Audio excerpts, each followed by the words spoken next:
Je m'appelle Marie Barbier, je suis journaliste à l'Humanité où je couvre les sujets de justice. L'histoire du procès Beaupin, c'est un procès qui est complètement inversé parce qu'on a des femmes qui sont en fait victimes de harcèlement et d'agressions sexuelles qui se retrouvent sur le banc des prévenus, puisqu'il y a 3 ans, quand elles décident de parler dans Mediapart et France Inter, Denis Beaupin, qui est alors vice-président de l'Assemblée nationale, décide de porter plainte en diffamation, quelques jours après la sortie des articles. Et donc, 3 ans après, on a ce procès où les 12 prévenus sont les journalistes et les femmes qui ont raconté ce qu'elles avaient subi des années auparavant. Donc, c'est compliqué, je pense, mais il faut mesurer ce que ces femmes...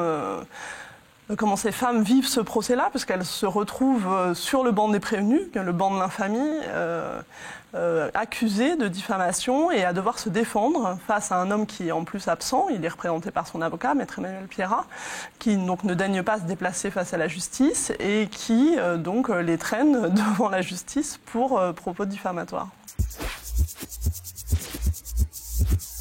Ce qu'on peut retenir du procès Beaupin, c'est que c'est une très belle victoire pour ces femmes parce qu'elles sont donc traînées en justice et au final elles gagnent. On l'a vu donc vendredi où en fait la 17e chambre du tribunal correctionnel les a relaxées. Et par ailleurs, fait extrêmement rare, il a décidé de condamner Denis Beaupin pour procédure abusive, c'est-à-dire que la justice considère qu'il n'aurait pas dû se porter partie civile contre ces femmes. Et ça, c'est une grande victoire parce que certainement que ça peut faire jurisprudence. On le sait assez peu, mais en fait, les associations féministes le disent, ces procédures en diffamation, elles sont souvent utilisées par les harceleurs et les agresseurs pour essayer de faire taire ces femmes, pour donc les traîner devant la justice. Et c'est des procédures qu'on appelle procédures bâillons.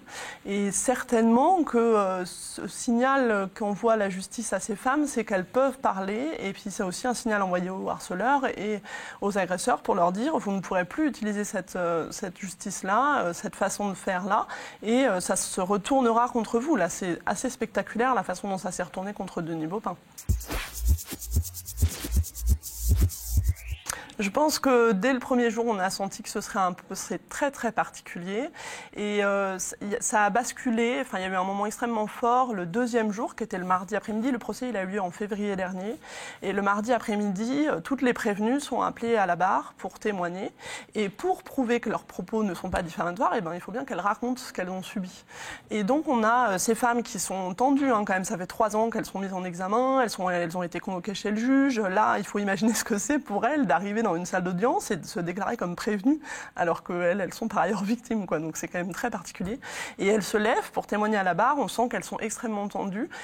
Et là, il s'opère quelque chose, comme il s'opère parfois dans les procès, où la parole se libère, quoi. Enfin, la parole, elle est libérée en l'occurrence pour ces femmes depuis très longtemps, mais où là, il y a un flot de paroles et elles racontent ce qu'elles ont vécu avec des phrases très touchantes, très belles, à destination notamment parfois de leur petite fille, de leur fille, sur ce que ce procès va pouvoir changer.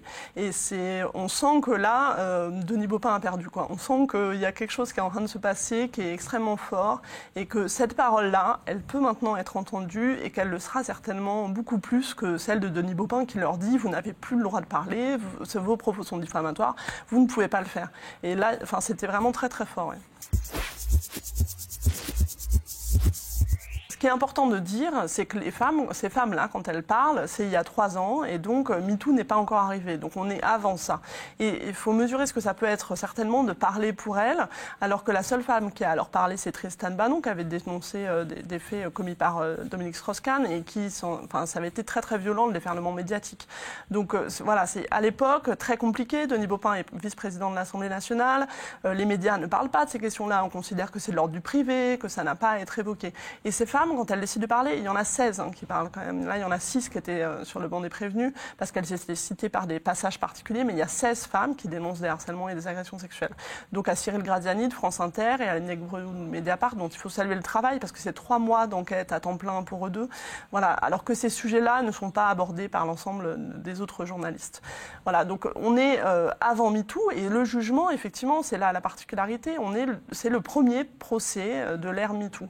Donc est-ce que les juges ont été influencés par ça. Sans doute, les salles d'audience sont aussi influencées évidemment par ce qui se passe à l'extérieur. On pense à d'autres procès historiques qui sont tenus, comme celui d'Aix, qui a été très important sur la définition du viol, comme celui de Bobigny en 72, qui a ouvert la voie à la légalisation de l'avortement. On est dans cet ordre-là, d'un procès qui fera date dans l'histoire des droits des femmes et qui certainement comptera dans la lutte contre les violences sexuelles.